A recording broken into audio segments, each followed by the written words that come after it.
السلام علیکم ورحمۃ اللہ وبرکاتہ۔ میرا نام آصف ہے، میں رینیوبل انرجی انجینئر ہوں۔ بائی بورن میں مسلمان ہوں، اور الحمدللہ بائی ریسرچ بھی میں مسلمان ہوں۔ کچھ ویکنیسز آئی تھی کچھ سالوں پہلے، مجھے اتفاق ہوا پڑھنے کا یو کے اندر، اور وہاں پہ میں اپنا مائنڈ جو ہے وہ کلیئر کر کے گیا تھا، کیونکہ اگر میں یو کے میں پیدا ہوتا تو ہو سکتا ہے میں کرسچن ہوتا۔ تو یو کے گیا اور وہاں پر کرسچنس پہ بھی ملا اور ڈفرینٹ ریلیجن لوگوں سے بھی ملا، اور ناٹنگھم اسلام انفارمیشن پوائنٹ کے تھرو میں نے دعوت بھی دی، ان سے ملا، اور جس طرح سے ڈیبیٹس ہوئیں، آپ کی بکس ہیں، احمد دیدات کی بکس ہیں، انہوں نے بہت ہیلپ فل کی، اور جب کرسچنز اور ڈفرینٹ تھے وہ بے بس رہ گئے، تو میرا یقین اور پختہ ہو گیا کہ اسلام اور قرآن کے علاوہ اور کوئی مذہب حق نہیں ہے، یہی صرف حق ہے تا قیامت تک، کیونکہ ان کی بے بسی دیکھی میں نہیں دیکھی وہیں پر۔ لیکن کچھ سالوں پہلے سر ایک شخص ہے، وہ بھی آئی پی سی سی احمد دیدات کے اسٹوڈنٹ ہیں، انہوں نے جو ابھی کلیم کیا ہے، آپ چاہیں تو میں اس کا نام بھی لے سکتا ہوں، انہوں نے کہا ہے کہ قرآن کی جو لٹرل میننگز ہیں جو عربک ہیں، عربک میں آپ جب ٹرانسلیٹ کرتے ہیں تو اس کی جو لغت ہے اس سے ہی آپ کو قرآن کو انڈرسٹینڈ کریں۔ آپ جو تفسیر دیکھتے ہیں یا پھر کچھ حدیث ہیں، اس سے آپ اگر دیکھتے ہیں تو وہ قرآن کی انڈرسٹینڈنگ بالکل بدل جاتی ہے، جیسے کہ وہ کہتے ہیں کہ تورات جو ہے وہ موسیٰ علیہ السلام پہ نازل نہیں ہوئی۔ تو میرا کوشچن یہ ہے کہ پوری کی فاؤنڈیشن ہی جو ہے اس نے ڈسٹرب کر دی ہے، کہ جیسے اس نے کہا کہ مسجد اقصیٰ جو ہے وہ فلسطین نہیں ہے بلکہ وہ پیلسٹائن میں ہے۔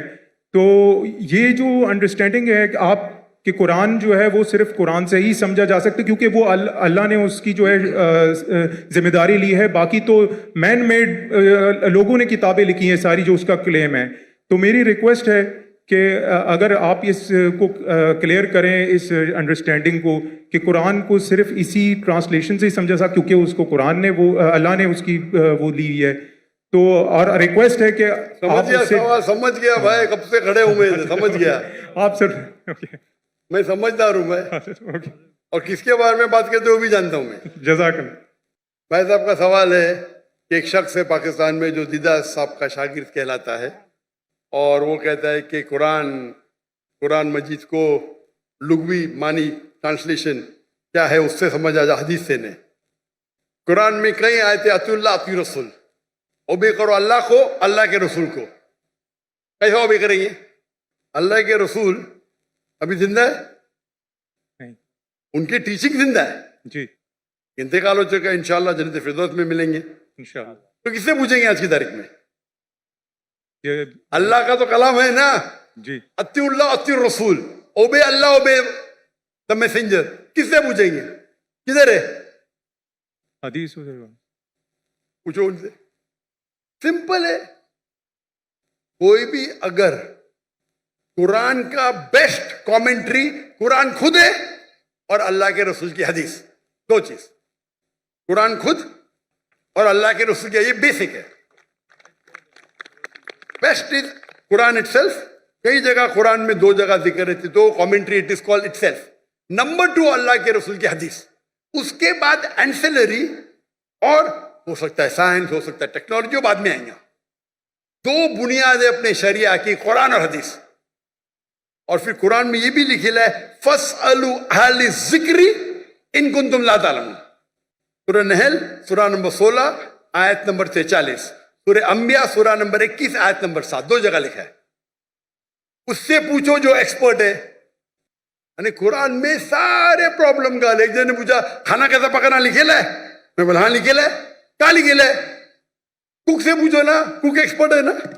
فَاسْأَلُوا أَهْلَ الذِّكْرِ إِن كُنتُمْ لَا تَعْلَمُونَ، وہ باورچی سے پوچھو، بتائیں کہ کھانا بن گیا ہے۔ تو قرآن ٹیلی گرافک بک ہے، تو باورچی سے بھی پوچھ سکتے ہیں آپ اگر آپ کھانا پکانا جانتے، برابر نا؟ جی تو قرآن کے اندر گائیڈ لائن دیے گئے۔ Best is Quran it self, number 2 صحیح حدیث، اینڈ اینسلری بھی ہو سکتا ہے۔ مثال کے طور پہ آپ ایکسپرٹ سے پوچھ رہے، آپ سائنس کا پوچھ رہے، اگر آپ لغا سے کچھ ملتا ہے آپ کو، تو ایک ہوتا ہے کہ قرآن کی تفسیر تھرو قرآن، نمبر 1، ایک قرآن کی تفسیر تھرو حدیث،